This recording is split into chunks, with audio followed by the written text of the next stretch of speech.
Thank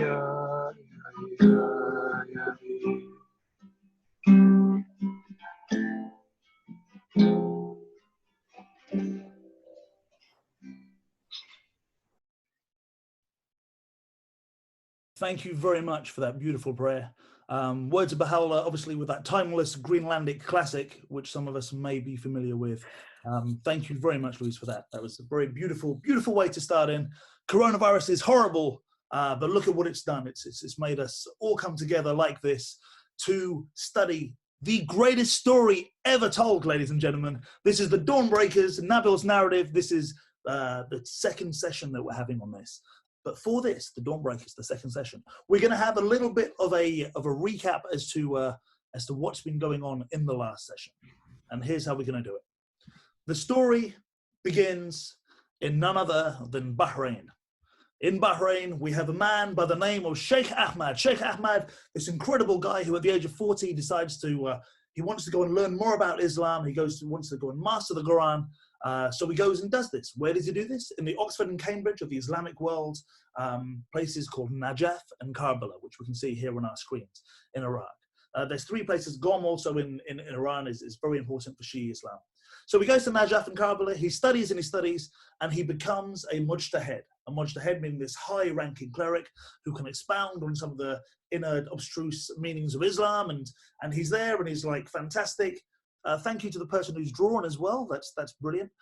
So he's decided to go and to learn about all of this, and he knows that when you're a mujtahid, you know everything. Everything is in your power. You can understand everything. The only problem is he realizes he doesn't really understand everything, and he's a bit confused, and he wants to spread the corruption that's happening within the beautiful faith of Islam. And he also, through his studies, he wants to try and understand and figure out when this promised one is coming. He has a vision that we learnt in footnote 7 on the digital version. This vision where the beloved Imam Hasan, who's the second Imam of Shia Islam. So you have obviously the Prophet Muhammad, then you have his son-in-law and cousin, Imam Ali. Imam Ali, two of his sons become Imams, one of them Hassan, the other one Hussein. And it's Hassan who comes up to him. He puts his tongue inside Sheikh Ahmed's tongue. The saliva transfers, smelling sweeter than musk and more sweet than honey. And we're told that the saliva, and this is a very important detail, is quite warm. That's what the footnote says. It was also quite warm. Once he has this whole thing, he then realizes he's endowed with the knowledge and the power. And he decides he's going to go on a mission. Sheikh Ahmed does exactly this. It says as like perfume coming from Iran, coming from Persia, Sheikh Ahmed ventures and he goes along into Iran. He comes down, heads into Iran, passes kebab places, doesn't even flinch, keeps on going until he heads to Shiraz. While Sheikh Ahmed is in Shiraz, and if you're wondering what he looks like, this is a very, very good photo of Sheikh Ahmed. While he's traveling in Shiraz, he comes across this mosque. The mosque is the Masjid Jami, this very mosque right here. And he is just blown away by the beauty of this mosque. And he says to the people that he's with, he says, look, this mosque is incredible. This is the mosque. This is beautiful. And they're looking at the mosque and they're thinking, yeah, that's a nice mosque. Yeah, it's got the arch. And it's like, no, it's wonderful. And they're like, yeah, cool, Sheikh Ahmed, cool. Shall we go for a kebab? It's like, no. And Sheikh Ahmed just keeps talking about how amazing this mosque is. Eventually, the guys are confused. And Sheikh Ahmed says, you will understand. One day you will understand. Of course, we know that this mosque ends up being the Bab's local. This ends up being the mosque that Sheikh Ahmed would visit. The Bab, His Holiness the Bab, would visit and would go and pray to. After this, Sheikh Ahmed, the beautiful Sheikh Ahmed, decides to go to none other than Yazd. Yazd we discussed yesterday. Yazd is a phenomenal place. If any of you wants to buy any slippers, definitely recommend going to Yazd. They make wonderful slippers. He goes to Yazd just over here, not for slippers. He goes to Yazd and he's on his way to a place called Mashhad up here in the northeastern part of Tehran in a province called Khorasan. As he's going to there, obviously, Imam Hasan, Imam Reza, his shrine is there in Mashhad, and this is the second largest mosque in the world, basically. It's there in Mashhad. So he's going there to pay his respects, but he stops off in Yazd, where he writes a lot of things and speaks to a lot of people. It is there that we have the conversation with Sheikh Ahmed and two people. One of them being Abdul Wahab, the other one colleague who we discussed last time. So if we see these people here, if I bring up their names for you, it may stick with you a little bit more.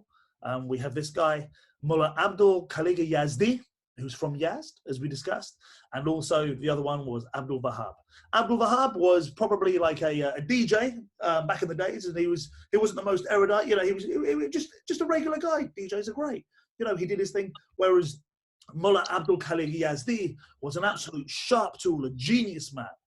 But Sheikh Ahmed wanted to spend time with Abdul Wahab. While studying this, we realized that Abdul Wahab became very good friends with a man called Naini. Haji Hasan Naini, which is this guy here. And that's basically how far we'd got. And there was something that he had told Naini, that Naini had told Abdul Wahab, but we didn't know what it was. So now we're going to continue our story. We're going to continue our story with Mirza Muhammad Gamsari, who Nabil is going to tell us about. But, ladies and gentlemen, before we do that, we learned some stuff yesterday, which I just want to hone in and just make sure we're all on board with exactly what this was. And we started learning a little bit about the construction of names, which as I said, was very important. So we have some questions. So just so it sticks with you, what does the word Sheikh mean? The word Sheikh means noble. Noble, yeah. An old man who's just quite noble and a leader, absolutely. What does the prefix, let me show you this, Sayyid mean? Descendant of the Prophet from his dad's side. Exactly, that's what Sayyid means. Very, very good. Okay, what does the prefix Haji mean? He's been on pilgrimage. He has indeed, he's been on pilgrimage. Very good. Someone has been on pilgrimage, so we put Haji before the name. So I'm Dave, if I've been on pilgrimage, I become Haji Dave. And what does PBH stand for? Peace be upon him. Absolutely, peace be upon him, yes. As so beautifully demonstrated by Ali G there. And what does the prefix Mirza mean? Prince. Literally, it means prince. It comes from the word Amirzadeh, born from a king, yes. It can also be descendant of the Prophet from the mom's side. That's one of them, very good, Sina. The other one, which is more commonly used, basically it's a title of honor. So let's say you're someone who's, you know, you've been educated. Let's say like a literary term, you'd use Mirza for that. That's the way you'd use it. So if you're a Sayyid, you're a descendant of Prophet Muhammad, and you would have the title Sayyid before your name. Haji always comes first. But this is all in the last session. You can go and study it. We don't need to spend time on that. What does I usually denote in Persian names? From.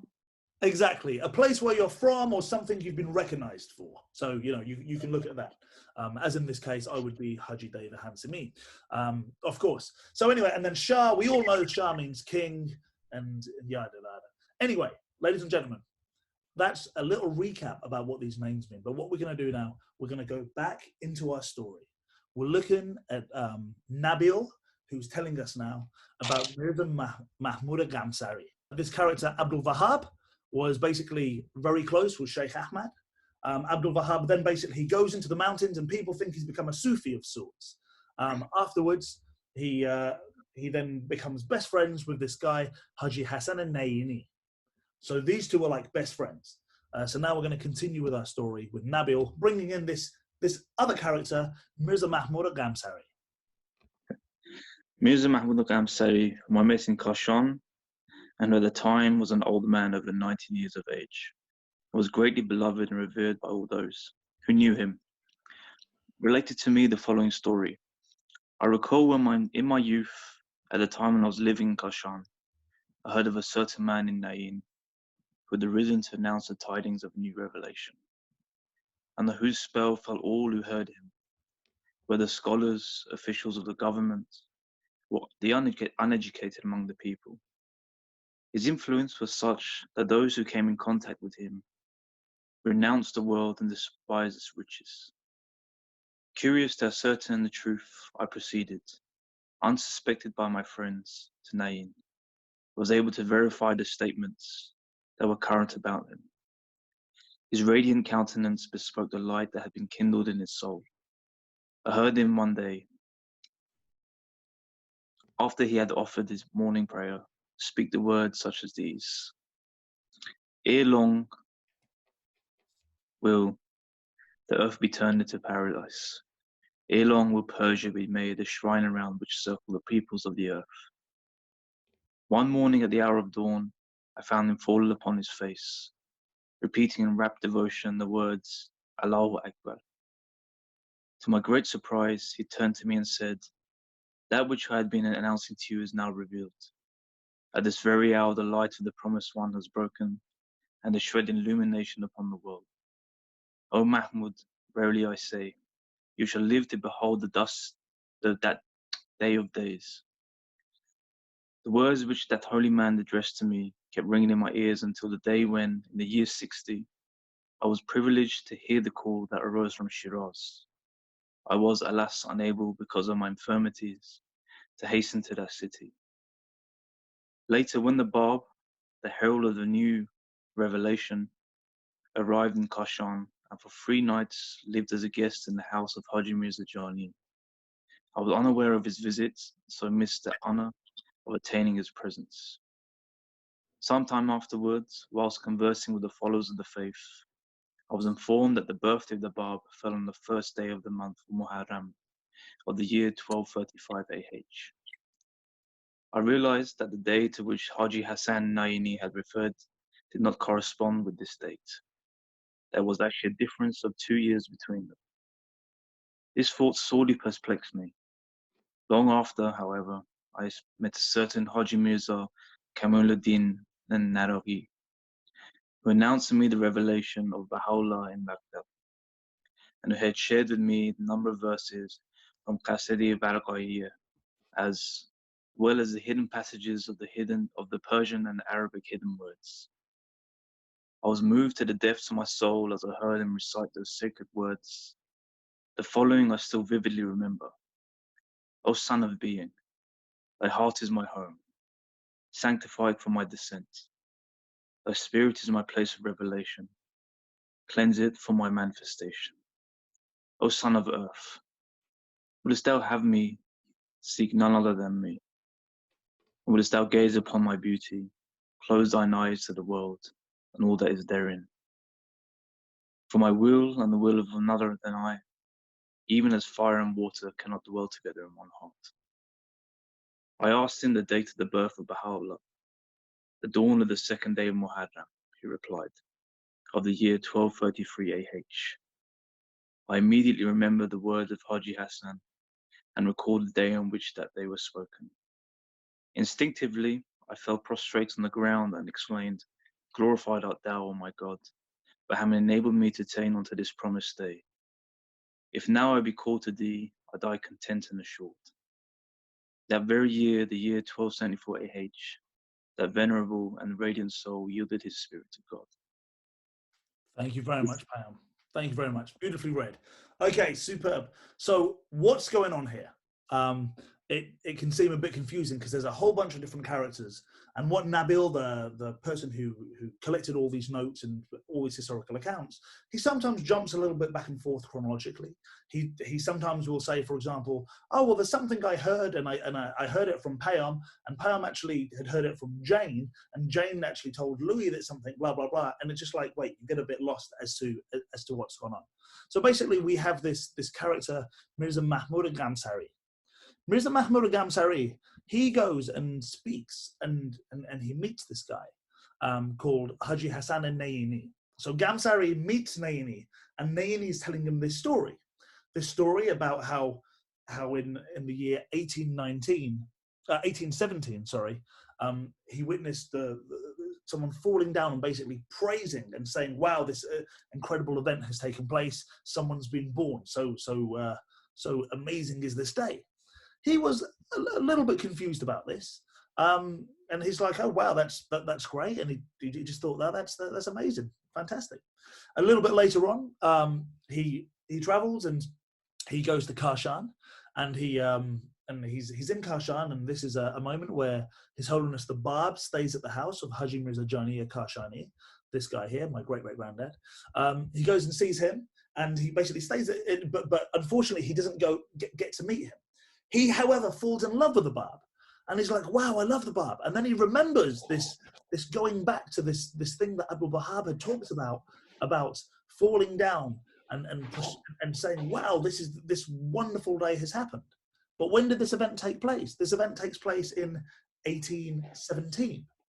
So he's really confused. He's like, well, I don't get it, because I believe in the Bab, and we all know the Bab was born in 1819, but why is there 2 years out? It just makes no sense. Like, this great event's taken place, but he was 2 years early. Like, what was the deal with this? It's only then that when he's in... Sorry, someone needs to be muted. It's only then when he's in Baghdad, he meets this person, Haji Mirza Kamaluddin Naraghi. That's exactly how you pronounce that. He meets him, and then he hears of Baha'u'llah. And then he's blown away, and he's like, oh my God. He starts hearing about Baha'u'llah's, some of the words, this Ode to the Dove, this Qasidiyya Varghayeh, and then some other things. And he's like, wow, this is incredible. And he then believes in Baha'u'llah. And then he found out Baha'u'llah's birthday. When was Baha'u'llah's birthday? Of course, it was 2 years earlier than the birth of the Bab.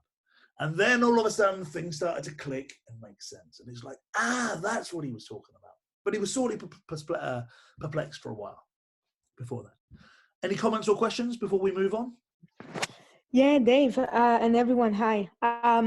For me, this story is quite marvelous, because what I got from it, and I hope I understood it clearly, is that Abdul Wahab, who was taught by Sheikh Ahmed, was enkindled by the secrets Sheikh Ahmed shared with him.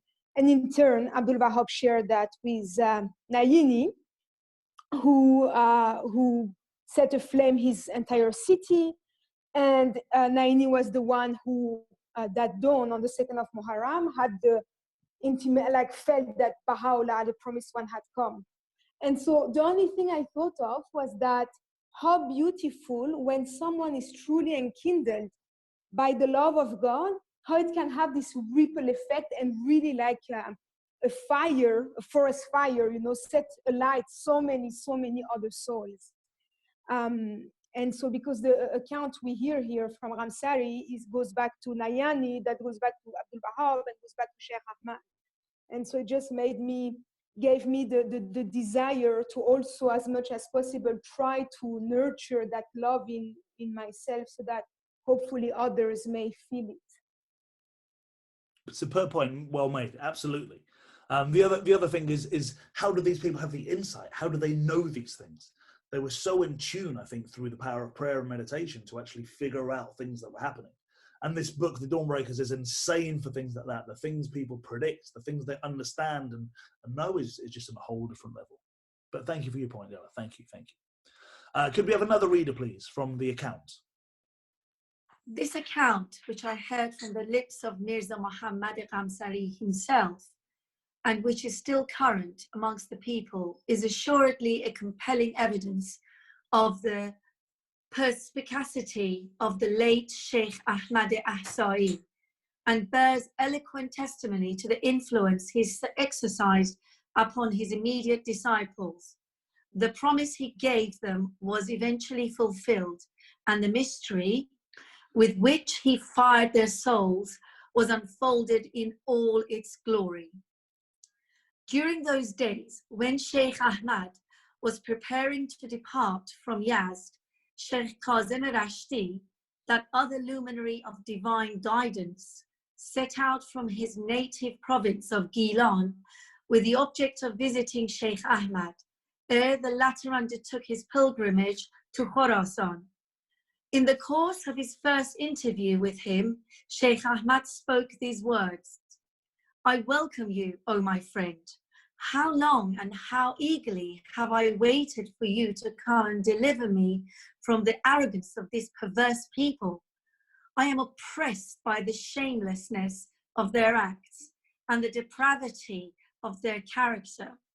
Verily, we propose to the heavens and to the earth and to the mountains to receive the trust of God, but they refuse the burden and they feared to receive it.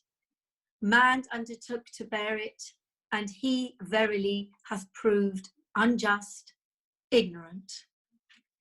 This Sayyid Kazim had already from his early boyhood shown signs of remarkable intellectual power and spiritual insight. He was unique among those of his own rank and age, At the age of 11, he had committed to memory the whole of the Quran.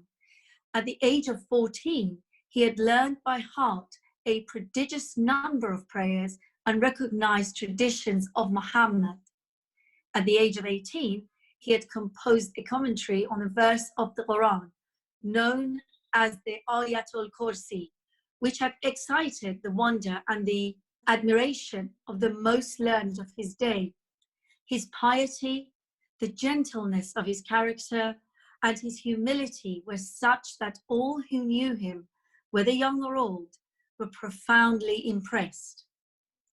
Thank you, Annie. Thank you very much. So here we have this titan. Okay, we have Sheikh Ahmed, who's in Yazd, and he's going to be leaving Yazd to go up to Mashhad to visit the shrine of Imam Reza and pay his respects. And then this is when Sayyid Kazim comes along. Sayyid Kazim comes and he basically, the two meet, and Sheikh Ahmed is so excited to meet him. He's like, my dear friend, you have arrived, amazing. And he's just completely blown away. Now we know, and I don't want to spoil the story, I'm sure we're familiar with it, but after Sheikh Ahmed, who was the head of the Sheikhi school, where our whole story starting, we have this character Sayyid Kazim, who then becomes his successor. So this is the first time they're meeting, and they're meeting in Yazd. And there's this interaction between them, where it's almost like a lover's meeting.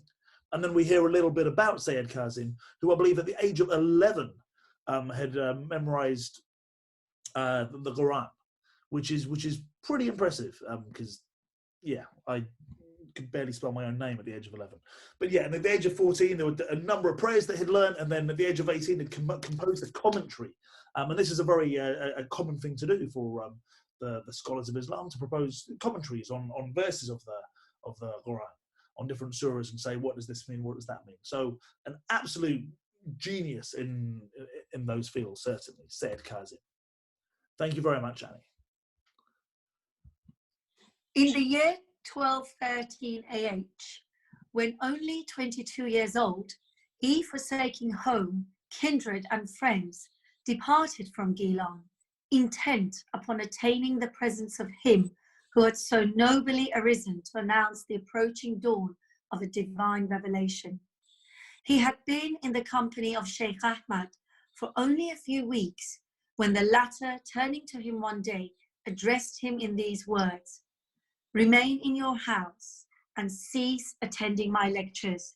Such of my disciples as may feel perplexed will turn henceforth to you and will seek to obtain from you directly whatsoever assistance they may require. You will, through the knowledge which the Lord your God has bestowed upon you, resolve their problems and tranquilize their hearts. By the power of your utterance, you will help to revive the sorely neglected faith of Muhammad, your illustrious ancestor." These words addressed to Sheikh Kazim excited the resentment and kindled the envy of the prominent disciples of Sheikh Ahmed, among whom figured Mullah Muhammad Mamaqani and Mullah Abdul Khaliq Yazdi. So compelling was the dignity of Sayyid Kazim, however, and so remarkable were the evidences of his knowledge and wisdom, that these disciples were awed and felt compelled to submit. Thank you. Sorry, before we go on, can you just go back 2 pages? Sure.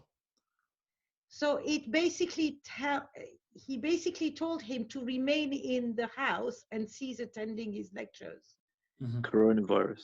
Which is basically what we're doing now. Absolutely. That's exactly what I thought when I heard that. Yeah, and I think that's one point that the Dawnbreakers is trying to get across. Another point is that actually you are so advanced, you're so in tune with what's going on, that you are going to be taken over the reins. So he was chosen, basically, this was his way of saying, you are the next successor after me. And of course, this didn't go down well with a guy who I thought his mum had left him, but not, Mama Ghani, Mullah Muhammad Mama Ghani, that's where you can remember his name, and this other guy, Mullah Abdul Khaliq Yazdi, Remember, we learnt about Abdul Wahhab a second ago. There were two guys. The other one was Mullah Abdul Khalik Yazdi, who was this very knowledgeable guy, but a very arrogant guy. So when he gets these words and he's basically given the title of the next successor, essentially, this is when these people are kind of a little bit annoyed. But so great was Sayyid Kazim that people were compelled to submit. But there were a few people that weren't very happy. Sheikh Ahmed, having thus committed his disciples to the care of Sayyid Kazim, left for Khorasan. There he tarried a while in the close vicinity of the holy shrine of the Imam Rida in Mashhad. Within its precincts, he pursued with undiminished zest the course of his labors. By resolving the intricacies that agitated the mind of the seekers, he continued to prepare the way for the advent of the coming manifestation. In that city, he became increasingly conscious that the day which was to witness the birth of the promised one could not be far distant. The promised hour, he felt, was fast approaching. From the direction of Nur in the province of Mazindaran, he was able to perceive the first glimmerings that heralded the dawn of the promised dispensation. To him, the revelation, foreshadowed in these following traditional utterances, was at hand. Ere long shall ye behold the countenance of your Lord resplendent as the moon in its full glory. And yet ye shall fail to unite in acknowledging his truth and embracing his faith. And one of the most mighty signs that shall signalize the advent of the promised hour is this: a woman shall give birth to one who shall be her Lord. Sheikh Ahmed therefore set his face towards Nur, and accompanied by Sayyid Kazim and a number of his distinguished disciples, proceeded to Tehran. The Shah of Persia, being informed of the approach of Sheikh Ahmed to his capital, commanded the dignitaries and officials of Tehran to go out to meet him. He directed them to extend a cordial expression of welcome on his behalf. The distinguished visitor and his companions were royally entertained by the Shah, who visited him in person and declared him to be the glory of his nation and an ornament to his people. In those days, there was born a child in an ancient and noble family of Nur, whose father was Mirza Abbas, better known as Mirza Buzurg, a favored minister of the crown. That child was Baha'u'llah.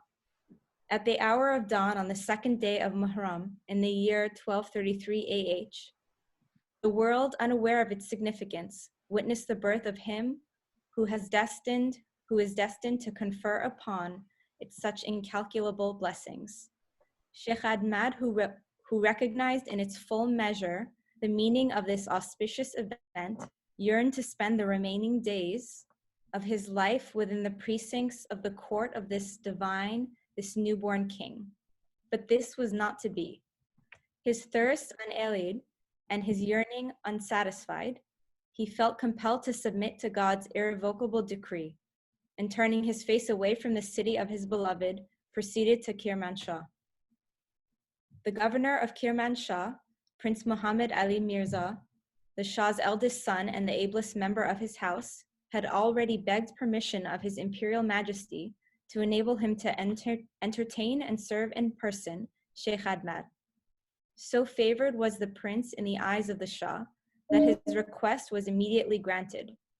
Wholly resigned to his destiny, Sheikh Ahmed bade farewell to Tehran. Ere his departure from that city, he breathed a prayer that this hidden treasure of God, now born amongst his countrymen, might be preserved and cherished by them, that they may recognize the full measure of his blessedness and glory, and might be enabled to proclaim his excellence to all nations and peoples.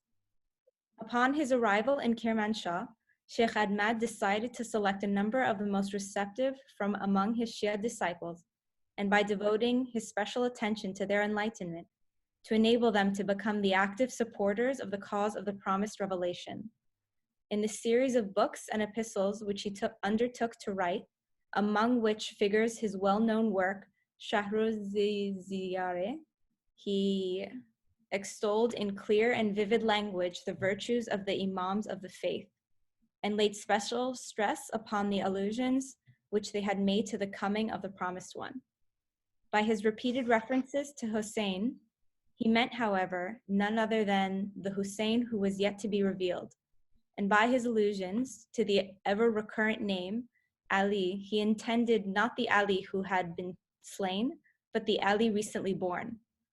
To those who questioned him regarding the signs that must needs herald the advent of the Ghayyam, he emphatically asserted the inevitableness of the promised dispensation.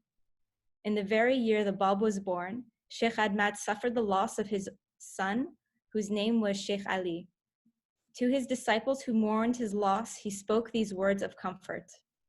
Grieve not, O my friends, for I have offered up my son, my own Ali, as a sacrifice for the Ali whose advent we all await. To this end have I reared and prepared him. The Bab, whose name was Ali Muhammad, was born in Shiraz on the 1st of Muharram, in the year 1235 AH. He was the descendant of a house renowned for its nobility, which traced its origin to Muhammad himself. His father Sayyid Muhammad Rida, as well as his mother, were descendants of the Prophet and belonged to the families of recognized standing. The date of his birth confirmed the truth of the saying attributed to the Imam Ali, the commander of the faithful. I am 2 years younger than my Lord. The mystery of this utterance, however, remained unrevealed except to those who sought and recognized the truth of the new revelation. It was he, the Bab, who in his first, his most weighty and exalted book, revealed this passage concerning Baha'u'llah. O thou remnant of God, I have sacrificed myself wholly for thee.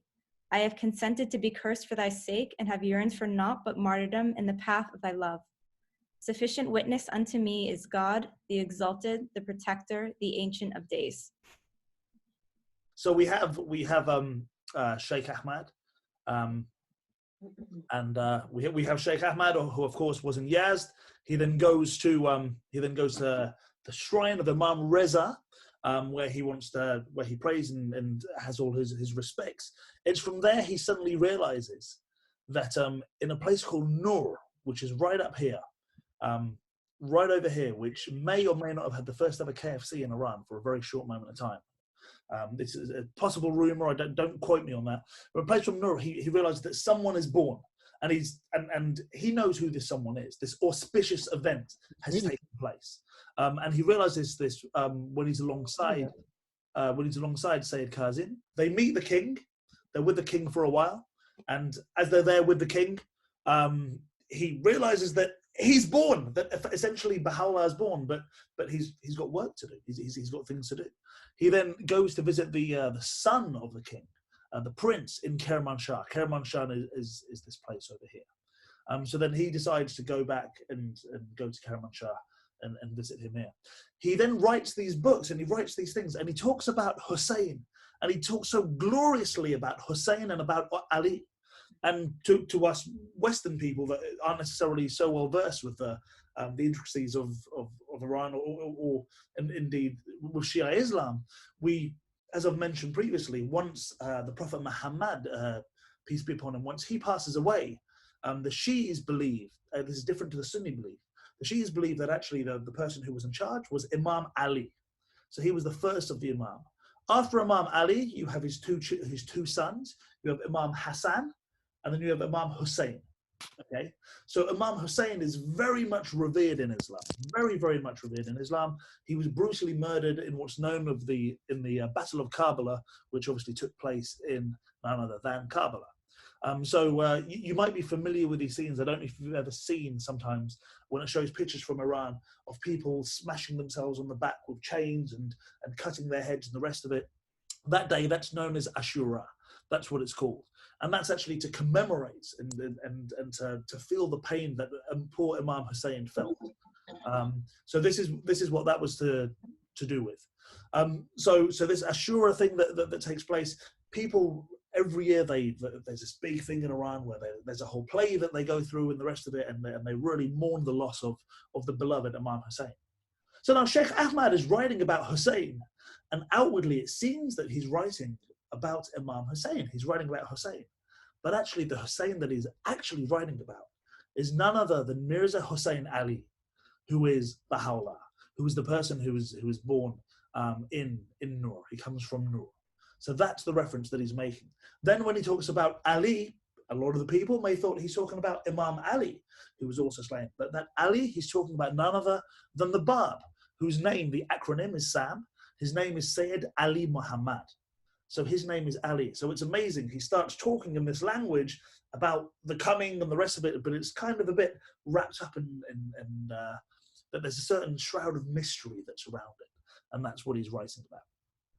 Eventually, in the same year that the Bab is born, when Sayyid Ali Muhammad is born, the same year that the Bab is born, unfortunately, Sheikh Ahmed loses his son. He has a baby. His baby is called Sheikh Ali. And this is where Sheikh Ahmed makes this beautiful thing, and he says that my Ali was a sacrifice for Ali. And he's basically talking about the Bab is born, and I give this up as even taking my son. Not that he didn't actually sacrifice his son. No children were damaged during this saying, but that his baby unfortunately had passed away. Baby Sheikh Ali had passed away. And this is the level of stuff that we're talking about. Things are heating up. We're getting closer to the year 1844, obviously. Things are moving on. We're in the year 1819 when this stuff's going on.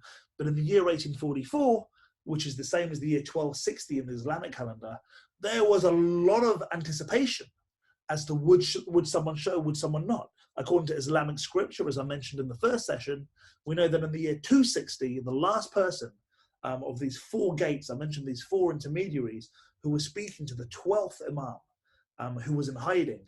The fourth one says that in the year 260, we will not hear from the 12th Imam until 1,000 years. So when you have 260, and you add 1,000 to that, obviously you get 1260, which brings us to the year 1844.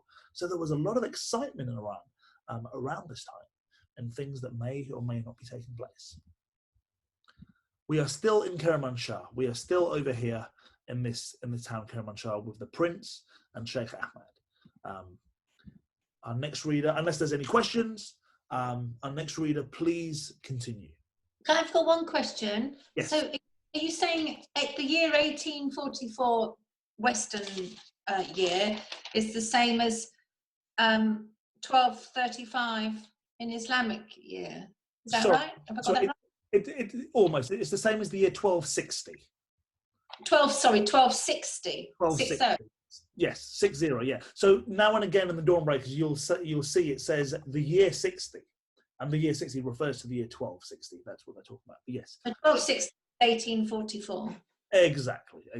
Which, interestingly enough, it was also a year from prophecies from Daniel and in the Bible about the possible return of Christ.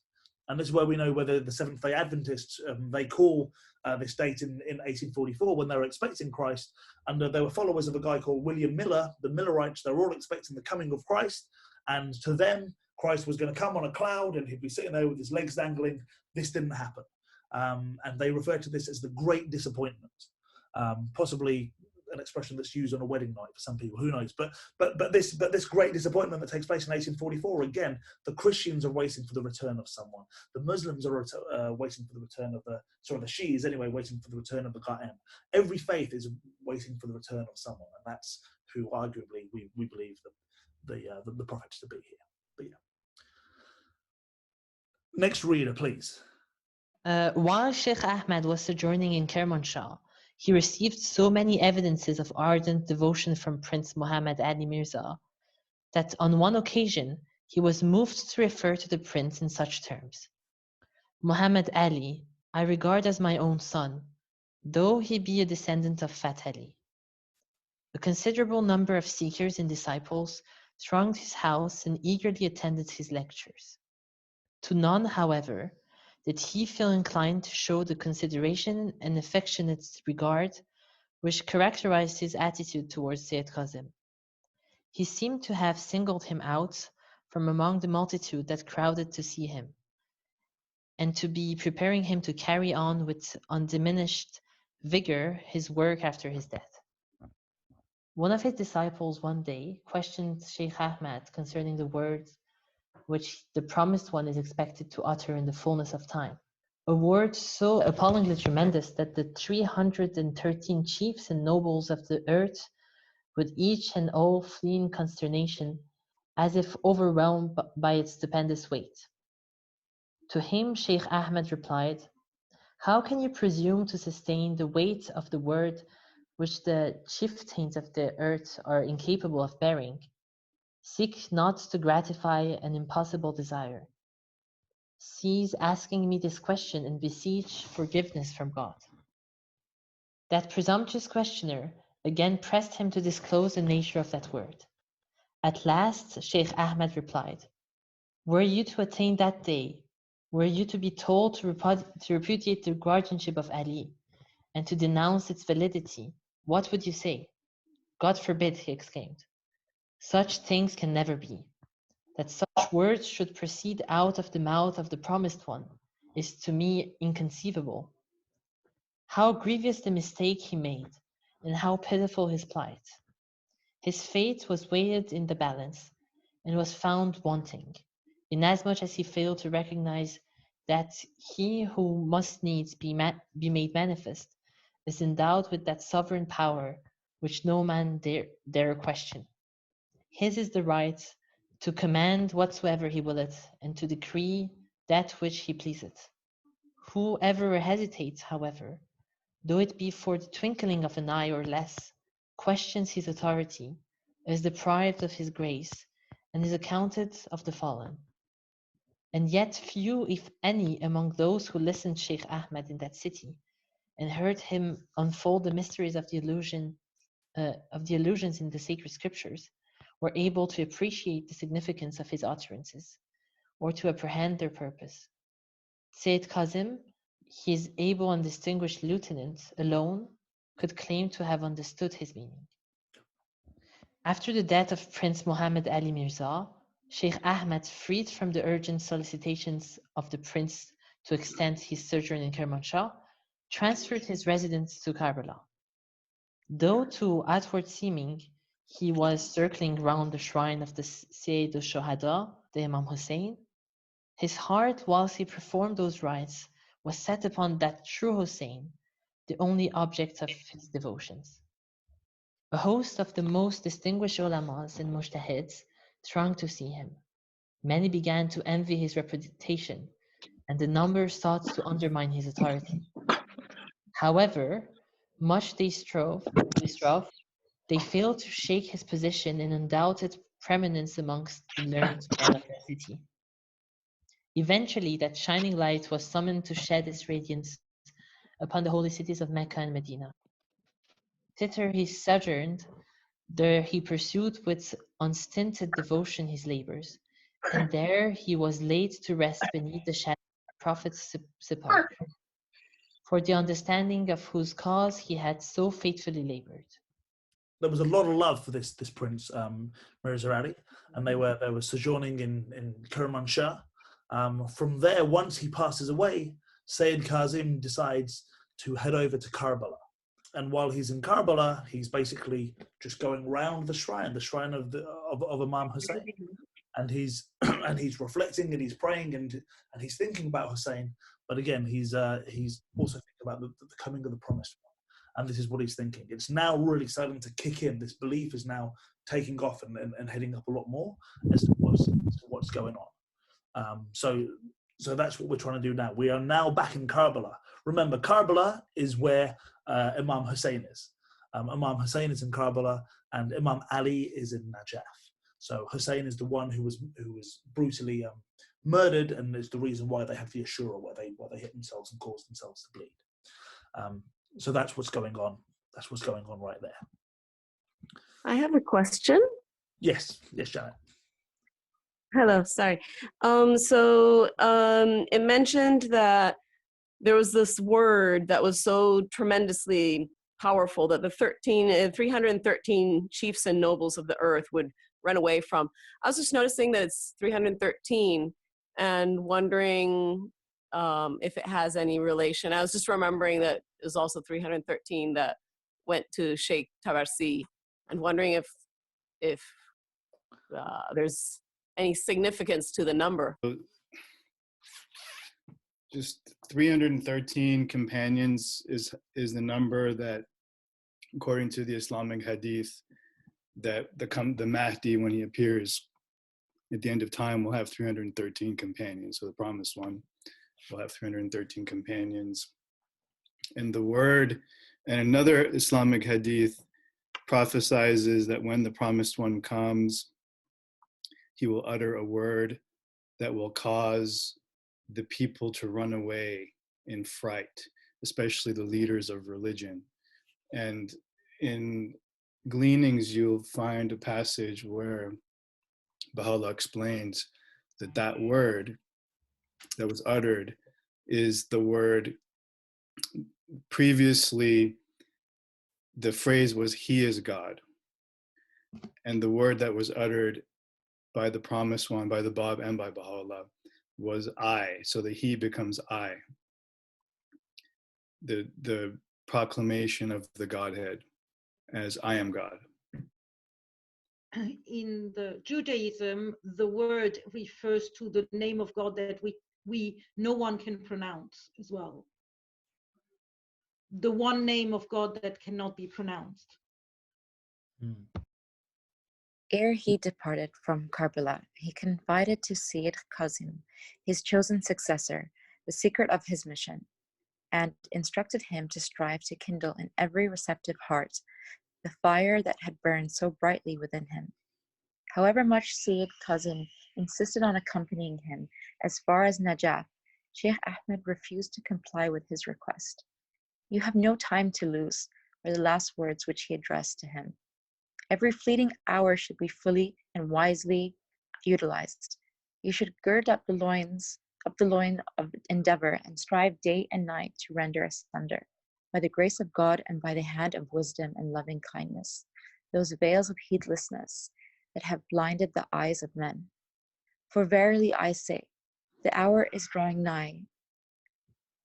The hour I have besought God to spare me from witnessing, for the earthquake of the last hour will be tremendous. You should pray to God to be spared the overpowering trials of that day, for neither of us is capable of withstanding its sweeping force. Others of greater endurance and power have been destined to bear this stupendous weight, men whose hearts are sanctified from all earthly things, and whose strength is reinforced by the potency of his power." Having spoken these words, Sheikh Ahmed bade him farewell, urged him to face valiantly the trials that must needs afflict him, and committed him to the care of God. In Karbala, Sayyid Kazim devoted himself to the work initiated by his master, expounded his teachings, defended his cause, and answered whatever questions perplexed the minds of his disciples. The vigor with which he prosecuted his task inflamed the animosity of the ignorant and envious. For 40 years, they clamored, "We have suffered the pretentious teachings of Sheikh Ahmed to be spread with no opposition whatever on our part. We no longer can tolerate similar pretensions on the part of his successor, who rejects the belief in the resurrection of the body, who repudiates the literal interpretation of the Miraj, who regards the signs of the coming day as allegorical, and who preaches a doctrine heretical in character and subversive of the best tenets of Orthodox Islam." The louder their clamor and protestations, the firmer grew the determination of Sayyid Kazim to prosecute his mission and fulfill his trust. He addressed an epistle to Sheikh Ahmed, wherein he set forth at length the calumnies that had been uttered against him, and acquainted him with the character and extent of their opposition. In it he ventured to inquire as to how long he was destined to submit to the unrelenting fanaticism of a stubborn and ignorant people, and prayed to be enlightened regarding the time when the promised one was to be made manifest. To this Sheikh Ahmed replied, "Be assured of the grace of your God. Be not grieved at their doings. The mystery of this cause must needs be made manifest, and the secret of this message must needs be divulged. I can say no more, I can appoint no time. His cause will be made known after him. Ask me not of things which, if revealed unto you, might only pain you. How great, how very great is his cause, that even to so exalted a personage as Sayyid Kazim, words such as these should have been addressed." This answer of Sheikh Ahmed imparted solace and strength to the heart of Sayyid Kazim, who, with redoubled determination, continued to withstand the onslaught of an envious and insidious enemy. Sheikh Ahmed died soon after, in the year 1242, at the age of 81, and was laid to rest in the cemetery of Baqi, in the close vicinity of the resting place of Muhammad in the holy city of Medina. From Karbala, Sheikh Ahmed decides that he wants to go on pilgrimage. He wants to go to Mecca and Medina. So zooming down, we see that Mecca and Medina are over here. They're down here in Saudi Arabia. So he wants to go and he's going to go on his pilgrimage. So and he kind of implies that he may not be coming back. He says to Sayyid Kazim, you are the man in charge. You will know the answers. The promised one is coming. He will come after the year Hin. Now you might think, what is the year Hin? When you look at the abjad for Hin, H-I-N, the value of the numbers, you realize that comes to 60. It refers to the year 60, referring to the year 1844. Okay, so it says this is when it will happen. He says there are other signs, but he says you or I will not witness it happening. You will die, Sayyid Kazim, before this promised one comes. I will be dead. We cannot bear the weight of what's going to happen, the trials that are going to take place. They're going to be so intense. Now, was that referring to the tortures that the Babis received? Or was it actually referring to the fact of when you're greeted, when you have before you the promised one, do you accept or do you not? It's a very hard thing to do, especially if you're so well knowledgeable and the rest of it, and your academic side is a lot stronger, I guess. I don't know. But like these tests that were there, because there were many people that were incredibly well versed in the Quran who turned away from the holiness as well. So it was a real test. And in fact, this whole idea of I'm digressing slightly, but the day of judgment, as the Bab takes this whole understanding of the day of judgment, he says that the day of judgment, actually what it is, what's important about the day of judgment is this fact that you will meet God. And the most important thing is that you will meet God. That's the biggest thing. And the day of judgment only starts from the time that a manifestation appears and then he goes away until the death of the manifestation. That is the day of judgment. Khalas, there's no more to it. That's all he's referring to. So he's saying maybe it's going to be too weighty for you. Anyway, so Sheikh Ahmed is going to be going on his journey. And of course, from Karbala, he will be passing through Najaf. So Sayyid Kazim says, look, Sheikh Ahmed, because I'm sort of Persian descent, let me come with you, actually, or Middle Eastern, I think we all do this or whatever, let me come with you, just in the same way as you might go to someone's house, and then you'll, actually, wherever you're from, you'll walk them to the door. And as a sign of respect, you'll sort of wave to them from the door. This is exactly the same thing that's going on. From Karbala to Najaf, he says, let me come, just walk, it's not that far, and let me see you off. Sheikh Ahmed says, there is no time. There is no time to lose. This is going to be taking place now. Prepare yourself, prepare the people. Let's get on with this. You will not come with me down to Najaf. Lo and behold, we know that Sheikh Ahmed makes his way down, and in Medina, in the cemetery of Baha'i, he passes away, unfortunately. Or fortunately, because until that happens, His Holiness the Bab is not going to appear. Now we're going to be left with Sayyid Kazim, who's there in Karbala. And once Sheikh Ahmed departed, we hear that people were talking about Sayyid Kazim, how for 40 years they were trying to battle against Sheikh Ahmed. Remember, Sheikh Ahmed was the head of this Sheikhi school with 100,000 Sheikhis, I think, at the time. And there were all these people that were against Sheikh Ahmed. And they wanted to stop him, but they couldn't battle him. They couldn't take him on. His knowledge was so strong. He was so amazing. But now that Sheikh Ahmed left and Sayyid Kazim was in charge, people were like, aha, let's deal with him. Let's try and bring him down. This is just Sayyid Kazim. This isn't Sheikh Ahmed. And that takes us into our next chapter. Before we go into that, any comments or questions? Yeah, I have another question. You mentioned that the day of judgment is from the declaration of the manifestation till his death. Mm-hmm. And I was wondering how you know until his death, because I don't know, I've always wondered that. Until when is the day of judgment, and are we still in the day of judgment? And just wondering about that. So according to the writings of the Bab, the Bab goes into this and explains, and this is something that I've not had the privilege of having read myself. Maybe Ali Rod Khadem has, but I know the scholar Nader Saidi, he talks about this actually, and he finds that in the writings of the Bab that it very much talks about this, the whole concept of the day of judgment, which many people have a different understanding on. It's very explicitly said. It starts with the coming of the manifestation until he's there, until he goes. That is the point at which you, because with the idea of the day of judgment, you die, you then go and meet God, and then depending on if you've been good or not, you're going to get some treats, or you're going to burn in this nethermost hellfire, and then God will make your skin new, and then he will decide to burn you again just because he's bored, and then he will do it again and again. But this is what the Bab's saying, is saying, no, that's missing the point.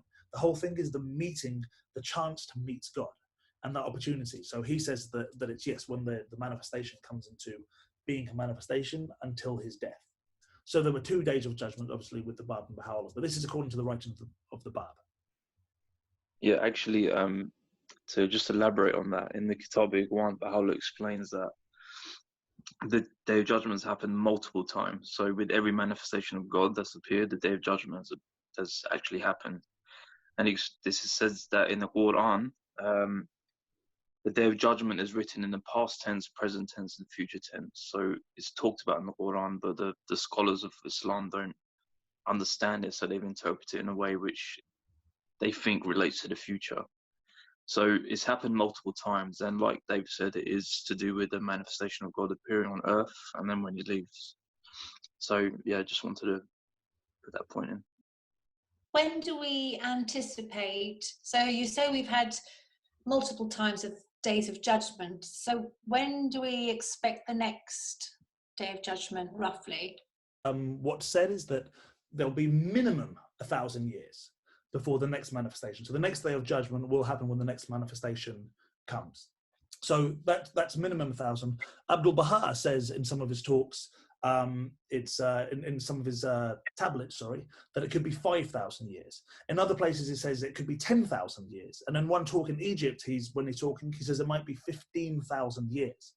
So, Wow. So we don't exactly know. And I think a lot of this is to do with how effective the Baha'is are in actually doing what we're told to do, in kind of sharing this light and sharing the message. And because the idea is that humanity will obviously develop until we're ready for the next teachers to come along.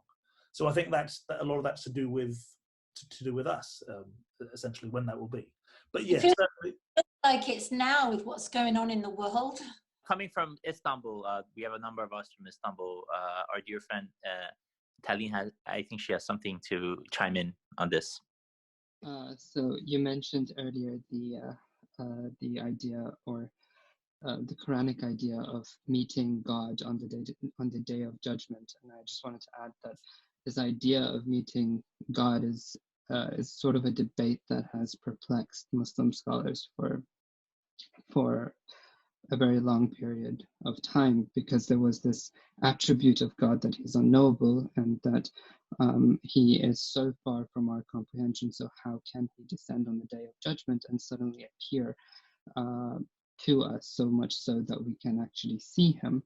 And I think that given the fact that there was this paradox or dilemma that Muslim scholars faced, the only logical explanation then is what the Bab and Baha'u'llah offered, that this isn't so much meeting God, but rather a representative from God, a new prophet from God. Wonderfully said, Talin. Thank you so much for sharing that. Thank you so much. Yeah. Okay, guys, I'm aware we don't want to get too derailed, although it's good to explore these things, and that's the whole point of this, to bring things out and try and explore a little bit more.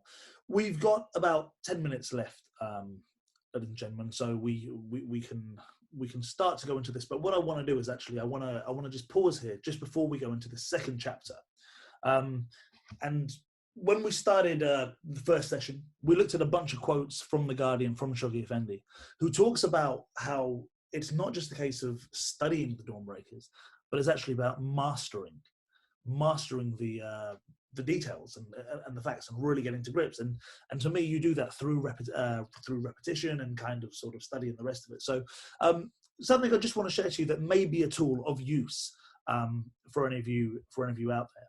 And if you were in Google, if you were to type cram, you would come up with this website over here. In cram, if you were to then search davekayani, all as one word, you would end up, if I can spell my own name correctly, that'd be better. Davekayani is one word. You would see here there are some Dawnbreakers flashcards. So what I've done for certainly for the first few chapters, and I'm going to carry on doing this, I've made some flashcards, okay? This is what we looked at actually at the beginning of the session. So if you look at these flashcards, some of the things were not things that we've covered. They're things to do with the constructions of the names that I went through. And then the rest of it actually goes into things to do with Dawnbreakers. So actually, where does Sheikh Ahmed come from, for example? And I think we all know Sheikh Ahmed Asai comes from Baltimore, from Asa. Right. He was in Bahrain when he left, but he's I'm sorry, Asa. Yeah, he's from Asa originally, yes. So Bahrain, but originally from Asa. So then it goes through and it talks about what age did Sheikh Ahmed leave, and these are all the facts that are in the Dawnbreakers. So you can go ahead and you can, if you so wish, and this is just a tool that you can use to go and really, I've tried to just pull out as many questions from the chapter to try and pull out the meat of the details within the chapter. All the answers are there. You can just scroll down. So the idea is to go through these, really try and figure out what happened when, understand it, and then the excitement comes. And there are different. For example, we've got this bit here about Haji Hassan al-Nayini, which we just read. So the guy who was friends with Abdul Wahab. So you'll see there's little pictures, and I tried to obviously bring attention to the time here. I don't think Nayini necessarily looks like this character here. And then there's answers.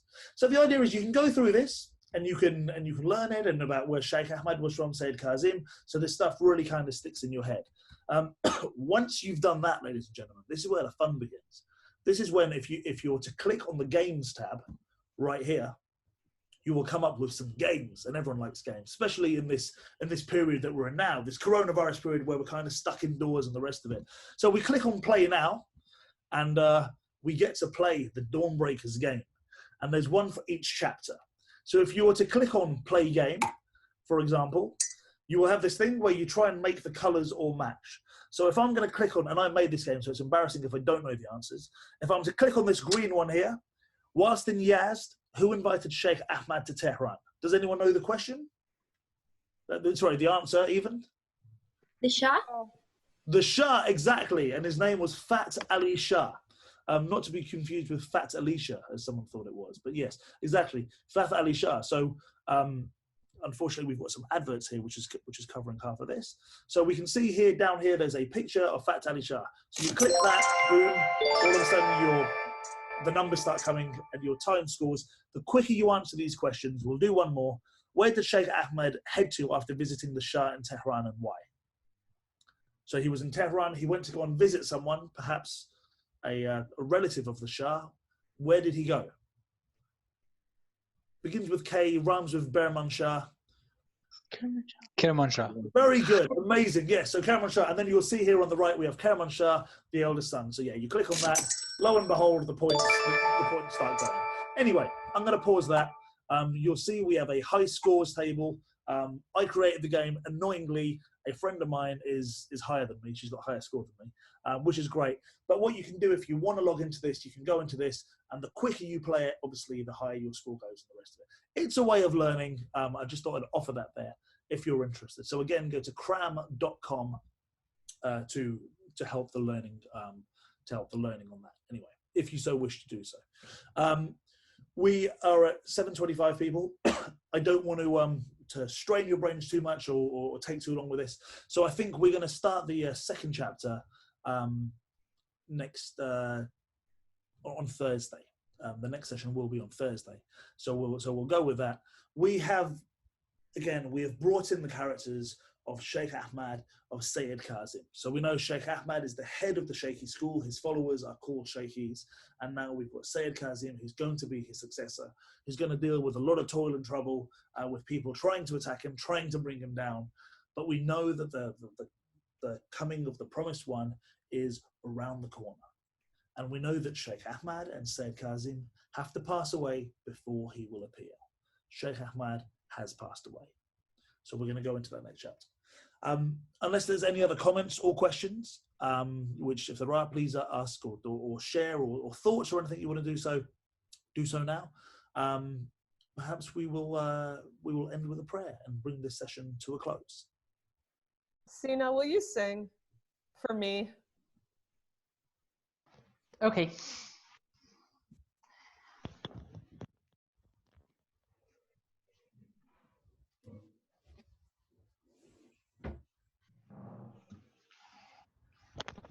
Sina, who's in France now, who used to live in London, and with Anissa, who's asked him to sing.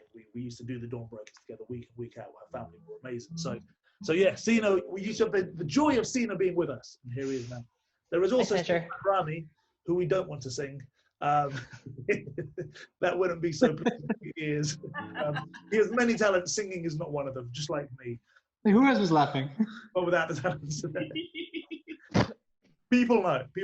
Anyway, people, so we're going to go out on the spread, but thank you to each and every one of you for joining us today. Tomorrow we have God Passes By. If you want to tune in for God Passes By, it's going to be our second session on God Passes By. And we're doing the Dawnbreakers at least 4 times a week, possibly 5. On the Saturday, I'm going to decide whether we do another God Passes By session, or we may have specialized sessions on the Bab and some of his writings and go into like the exciting stuff of the Bab with that. We will see. Saturday's going to be a surprise, but it's going to be 6 p.m. London time every day of the week. So Sina, if you're ready, if you're unmuted, we'd be very happy. And if anyone else wants to say a prayer, by all means do. And hopefully this virus will disappear. Nando's is shut in the UK. This hurts me. Yeah, but Domino's is still open. Nando's is shut. I'm sorry, shutting Nando's was just heartbreaking. Thank you very much. People who've tasted Nando's feel the pain. It's not to be likened with the pain of the Dawnbreakers, but there's pain nonetheless, ladies and gentlemen. Pain and nonetheless. Mr. Sina Ray, when you're ready, thank you.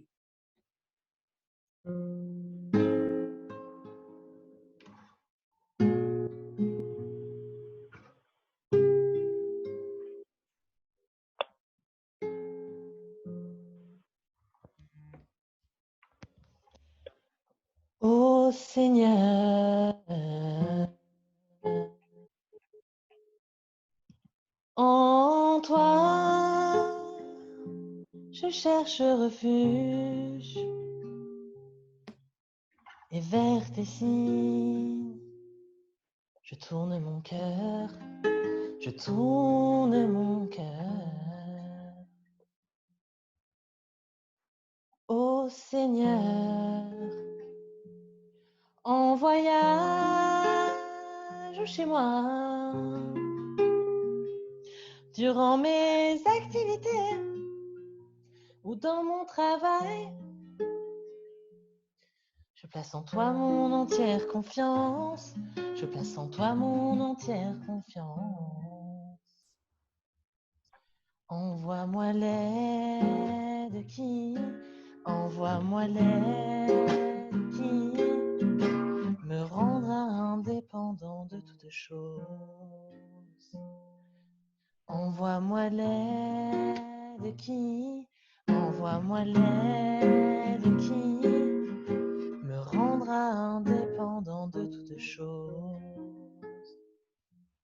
Ô Seigneur, en toi, je cherche refuge, et vers tes signes, je tourne mon cœur, je tourne mon cœur.